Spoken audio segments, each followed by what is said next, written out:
عن ابی ہریرہ رضی اللہ تعالیٰ عنہ قال قال رسول اللہ صلی اللہ علیہ وسلم اذا دخل رمضان فتحت ابواب السماء وفی روایت فتحت ابواب الجنت وغلقت ابواب جہنم وسلسلت الشیاطین وفی روایت فتحت ابواب الرحمہ۔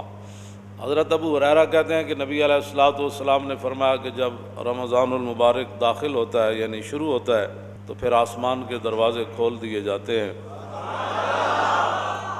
اور ایک روایت میں یہ ہے کہ جنت کے دروازے کھول دیے جاتے ہیں اور جہنم کے دروازے بند کر دیے جاتے ہیں، وسلسلت الشیاطین اور شیطانوں کو جکڑ دیا جاتا ہے، اور ایک روایت میں یہ ہے کہ رحمت کے دروازے کھول دیے جاتے ہیں۔ عن سہل بن سعد قال قال رسول اللہ صلی اللہ تعالی علیہ وسلم فی الجنت ثمانیۃ ابواب منہا باب یسمی الریان لا يدخلہ الا الصائمون۔ نبی علیہ الصلوۃ والسلام نے فرمایا جنت کے 8 دروازے ہیں، ان میں سے ایک دروازے کا نام ریان ہے، تو فرمایا اس سے صرف روزے دار داخل ہوں گے۔ عن ابی ہریرہ رضی اللہ تعالیٰ عنہ قال قال رسول اللہ صلی اللہ تعالیٰ علیہ وسلم من صام رمضان ایمانا واحتسابا غفر له ما تقدم من ذنبه ومن قام رمضان ایمانا واحتسابا غفر له ما تقدم من ذنبه ومن قام لیلۃ القدر ایمانا واحتسابا غفر له ما تقدم من ذنبه۔ نبی علیہ الصلوۃ والسلام نے فرمایا، حضرت ابو ہریرہ راوی ہے، حضور نے فرمایا کہ جس بندے نے رمضان المبارک کے روزے رکھے ایمان اور ثواب کی نیت سے، ریا سے پاک ہو کر، ریاکاری نہیں تھی اس میں، تو اس کے سابقہ تمام گناہوں کو معاف کر دیا جاتا ہے۔ اور نبی علیہ الصلوۃ والسلام نے فرمایا کہ جس آدمی نے نماز تراویح پڑھی یعنی رمضان المبارک کی راتوں کو قیام کیا، تو حضور نے فرمایا کہ ایمان اور ثواب کی نیت سے غفر له ما تقدم من ذنبه، اس کے بھی تمام گناہوں کو معاف کر دیا جاتا ہے۔ اور نبی علیہ الصلوۃ والسلام نے فرمایا من قام لیلۃ القدر ایمانا واحتسابا، اور حضور نے فرمایا کہ جس نے لیلۃ القدر کی رات قیام کیا یعنی اس کو زندہ کیا اور ساری رات وہ اللہ کے سامنے کھڑا رہا ایمان اور ثواب کی نیت سے، تو حضور نے فرمایا اس کے گناہوں کو بھی معاف کر دیا جاتا ہے۔ جو نبی علیہ الصلوۃ والسلام مبارک تقریر فرماتے تھے نا، انس بن مالک کہتے ہیں کہ کلما خطبنا رسول اللہ صلی اللہ تعالی علیہ وسلم الا قال لا ایمان لمن لا امانۃ لہ ولا دین لمن لا عہد لہ۔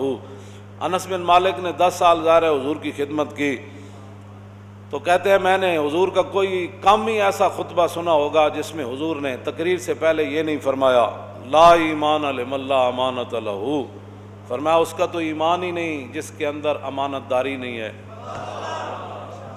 کلمہ، بہت کم ایسا کوئی خطبہ ہوگا جس خطبے کے شروع میں حضور نے یہ نہیں فرمایا کہ لا ایمان لمن لا امانۃ لہ۔ امانت وہ حکمرانوں کے پاس ہو، وہ مولویوں کے پاس ہو، حافظوں کے پاس ہو، وہ قاریوں کے پاس ہو، وہ محدثین کے پاس ہو، وہ صوفیوں کے پاس ہو، وہ غوثوں کے پاس ہو، وہ عوام کے پاس ہو، وہ باپ کے پاس ہو، وہ ماں کے پاس ہو، جس کے پاس بھی جو امانت ہے، یہ مراد نہیں ہے کہ صرف حکمران اس سے مراد ہے۔ ہاں، جو امانت اللہ نے، حضور نے فرمایا یہ بچے تمہارے لیے امانت ہے۔ چھوٹی عید کے خطبے میں حضور نے فرمایا کہ یہ اولاد جو ہے تمہاری امانت ہے تمہارے پاس۔ کیا مطلب؟ دین کی طرف لگانا، کل اس امانت کے بارے میں بھی تم سے پوچھا جائے گا۔ حضور نے فرمایا لا ایمان لمن لا امانۃ لہ، اس کا تو ایمان ہی نہیں جو امانت دار نہیں، ولا دین لمن لا عہد لہ، اور فرمایا جو وعدے کا پاسداری نہیں کرتا اس کا تو دین ہی کوئی نہیں۔ انجاب حضور کا خطبہ کیسے ہوتا، آگے ذرا تھوڑی سی میں تاکہ وضاحت اور کر دوں۔ عن جابر ابن عبداللہ قال کان رسول اللہ صلی اللہ تعالی علیہ وسلم اذا خطب احمرت عیناہ وعلا صوتہ واشتدت غضبہ کانہ منذر جیش یقول سبحکم ومساکم۔ جابر بن عبداللہ کہتے ہیں کہ جب نبی علیہ الصلوۃ والسلام خطبہ ارشاد فرماتے، حضور تقریر فرماتے، تو حضور کی مبارک آنکھیں سرخ ہو جاتی، تقریر تو وہ ہوتی ہے۔ پھر اور کیا ہوتا؟ وَعَلَىٰ صَوْتُهُ، حضور کی آواز مزید بلند ہو جاتی، وَاشْتَدَّتْ غَضَبُهُ، حضور کا جاہ و جلال اس کے اندر اور اضافہ ہو جاتا، جیسا کہ نبی علیہ الصلوۃ والسلام ایک ایسے لشکر سے ڈرا رہے ہیں کہ جو لشکر صبح حملہ کرنے والا ہے یا شام کو حملہ کرنے والا ہے۔ ایسی تقریریں جس سے قوم جو ہے وہ پہلی بھیڑ ہے تو اور اس کو بھیڑ بنا دیا جائے، او جی مولانا اسلام تو بڑے امن کا درس دیتا ہے۔ میں نے کہا ہومن امام الانبیاء، ہومن محبوب رحمت للعالمین، خیمہ افلاق کا استادہ جنہاں دے نام نال کھڑا ہے تے او تقریر فرمان تے انہاں دی مبارک اکھاں سن۔ مولانا تھوڑی امن سے بات کریں، آپ کو پتہ نہیں ہے اسلام امن کا درس دیتا ہے۔ میں کہو جنہاں دین دیتا انہاں دیاں تے اکھاں سرخ ہو جاندیاں تھا، انہاں دی مبارک اکھاں دے تو کوئی قیمت ہی کوئی نہیں نا۔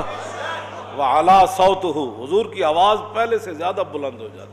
حالانکہ نبی علیہ الصلوۃ والسلام کی مبارک آواز میں اللہ نے یہ معجزہ رکھا ہے کہ جس طرح قریب والے کو حضور کی مبارک آواز سنائی دیتی، اس طرح 1,24,000 میں سے جو آخری صحابی بیٹھے تھے نا عرفہ کے میدان میں، جس طرح قریب بیٹھے صدیق اکبر کو آواز آ رہی تھی، اسی طرح آخری صحابی کو بھی ایسے آواز آ رہی تھی۔ تو میرے آقا و مولا کی مزید آواز بلند ہو جاتی، وَعَلَىٰ صَوْتُهُ، اور وَاشْتَدَّتْ غَضَبُهُ، اور حضور کے جاہ و جلال میں اور سختی آ جاتی۔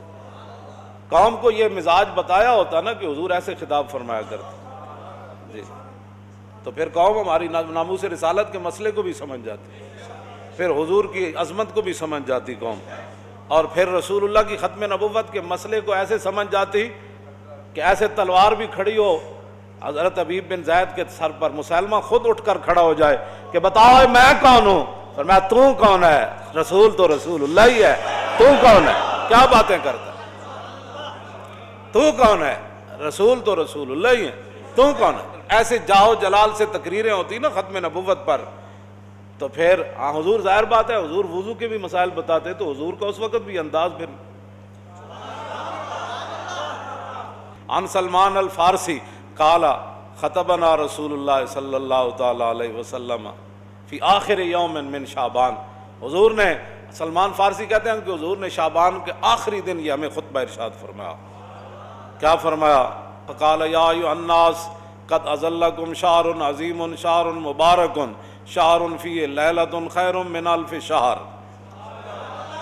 شعبان کی آخری تاریخ کو حضور نے ہمیں خطبہ ارشاد فرمایا، تو اس خطبے کا انداز بھی تو یہی ہوگا نا، قد اظلکم شہر عظیم، ہاں جی شہر مبارک، اس طرح ہی حضور نے فرمایا ہوگا نا تمہارے پاس بھائی بڑا عظیم مہینہ آنے والا ہے، بڑی برکت والا مہینہ آنے والا ہے، اور ایسا مہینہ آنے والا ہے جس کی ایک رات 1000 مہینوں سے افضل ہے۔